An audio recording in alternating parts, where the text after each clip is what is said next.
حضرت اسما بنت یزید کہتی ہیں، میں حضور کے گھر میں حاضر تھی۔ ازواج مطہرات اور دیگر خواتین بھی موجود تھیں۔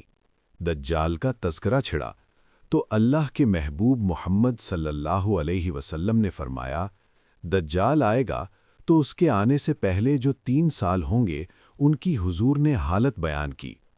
آسمان تیسرا حصہ پانی کا روک لے گا، یعنی جتنی بارشیں برستی ہیں 2 حصے برسیں گی، 1 حصہ نہیں برسے گا۔ زمین کی فصل بھی جتنی اگتی ہے اس کا تیسرا حصہ نہیں اگے گا، 2 حصے اگیں گے۔ پھر اس کے بعد دوسرا سال آئے گا، آسمان 2 حصے پانی روک لے گا اور زمین 2 حصے فصل روک لے گی۔ پھر تیسرا سال آئے گا تو آسمان سے 1 قطرہ بھی نہیں برسے گا اور زمین سے 1 دانہ بھی نہیں اگے گا، یہاں تک کہ کھروں والے جانور، چرنے والے جانور، گھریلو جانور، سب کے سب بھوک کی وجہ سے مر جائیں گے، قحط سالی کی وجہ سے۔ جب یہ 3 سال گزر جائیں گے تو پھر دجال آئے گا اور ایک دیہاتی کے پاس آئے گا اور کہے گا، اگر تو چاہے تو مجھے رب مان لے، میں تیرے یہ گھوڑے اور جانور زندہ کر سکتا ہوں۔ وہ کہے گا، اگر ایسا ہو سکتا ہے تو بہت اچھا ہے۔ وہ اشارہ کرے گا تو اس کی گائیں اور بکریاں زندہ ہو کر اس کے ساتھ آ جائیں گی، تو شیطان اس شکل میں ظاہر ہوگا اور اسے کہے گا کہ سب کچھ زندہ ہو گیا ہے، تو وہ اس پر ایمان لے آئے گا۔ پھر وہ دوسرے دیہاتی کے پاس جائے گا اور اس کے ساتھ بھی یہی کرے گا، تو شیطان اس کی بکریوں اور جانوروں کی شکل میں ظاہر ہو جائے گا اور وہ بھی اس کے پیچھے چل پڑے گا۔ یہ 2 چیزیں ابھی حضور نے بیان کی تھیں کہ حضور کو باہر کوئی کام تھا، آپ وہ باتیں وہیں چھوڑ کر باہر تشریف لے گئے۔ تھوڑی دیر کے بعد جب حضور واپس تشریف لائے تو حضرت اسما بنت یزید اور گھر کی دیگر خواتین زار و قطار رو رہی تھیں۔ حضور نے فرمایا، تمہیں کیا ہوا؟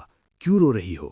انہوں نے عرض کیا، یا رسول اللہ، آپ نے جو دجال کا ذکر فرمایا، تو حضور نے ارشاد فرمایا، اگر دجال میری موجودگی میں آ گیا تو میں نمٹ لوں گا، فکر نہ کرو۔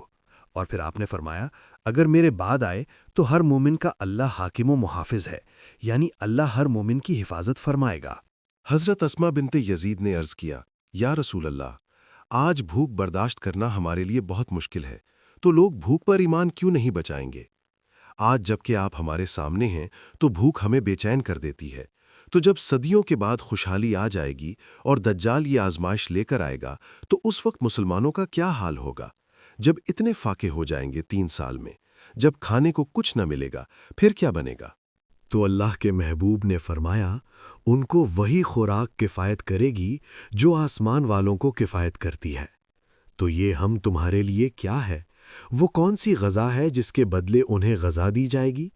تو آقا کریم نے فرمایا، یہ سبحان اللہ، الحمدللہ، اللہ اکبر پڑھیں گے، اللہ کی تسبیح و تقدیس بیان کریں گے۔